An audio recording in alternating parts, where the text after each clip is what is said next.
So I'm not sure if you've ever heard of biohacking, where people do quirky things to sort of optimize their brain and what they're doing. So I'm doing this, but with a limiter. I'm biohacking the limiter, maybe.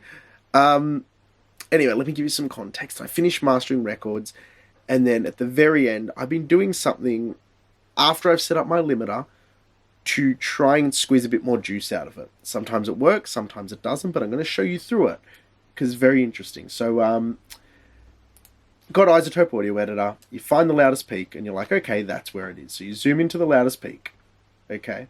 And this all works around phase. Let's get to the loudest peak here. Okay, we're going to throw this in an FFT plot, which is not very clear for us right now. There it is.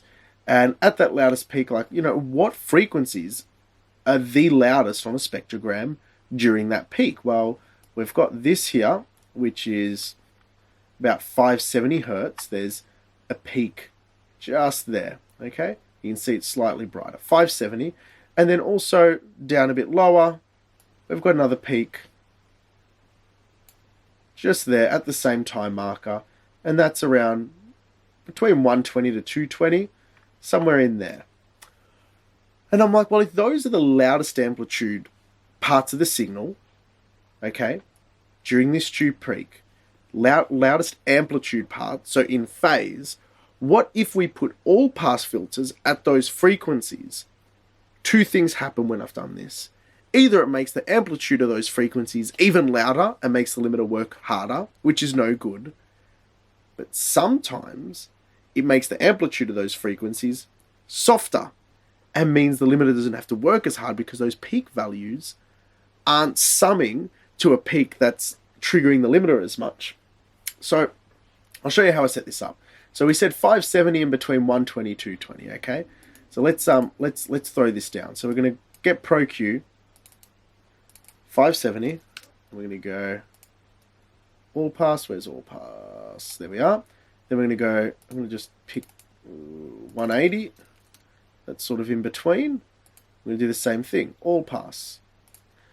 Now, with these we're going to turn these all passes off. We're going to loop these couple seconds here where I've got the loudest peak and the limiter going crazy, and then we're going to turn the bypass off, so that we can hear the limiting and see if it's doing more or less limiting, okay?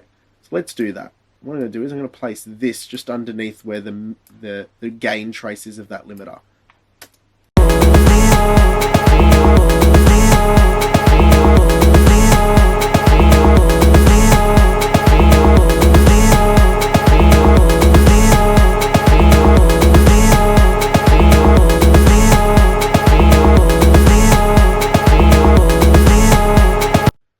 Now, it used less limiting when those all-pass filters were in. Now, I picked this example because this was an example where I knew it was going to work because I tested it before the video, obviously.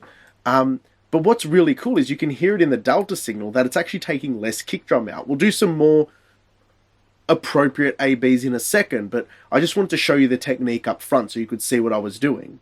Let's listen to the delta before and after.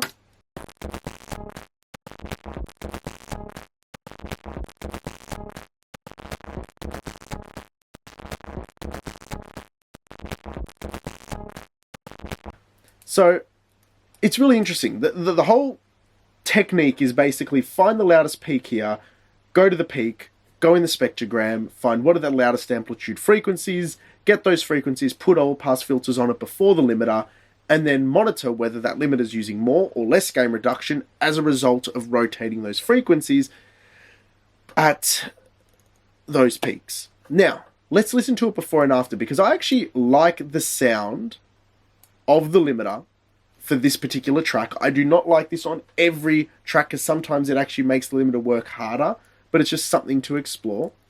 I actually like the sound of this on this track. It gives a nice depth to the low end and the punch of the drums, which I enjoy.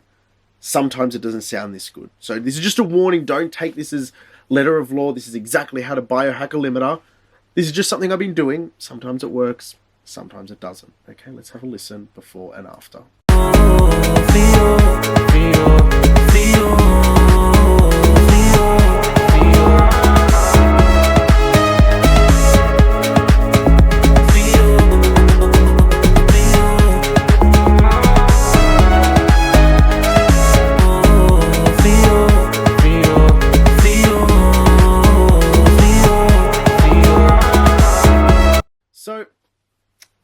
that's a quick A/B, and this is something I encourage you guys to try it yourselves, because it's interesting how, with particular material over the sessions I've done over the last couple of weeks, this has worked sometimes really well, and word of warning, it has worked really horribly sometimes.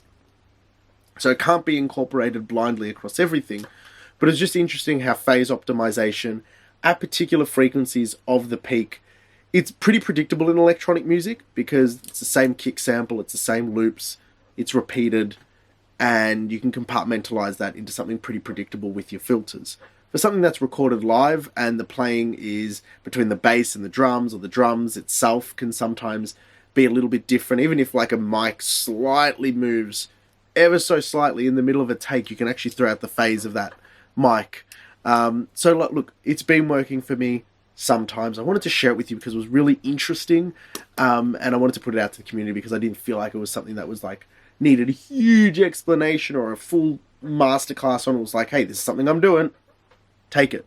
Use it. If it works, it works. It doesn't, it doesn't. And with that, until next time, take care.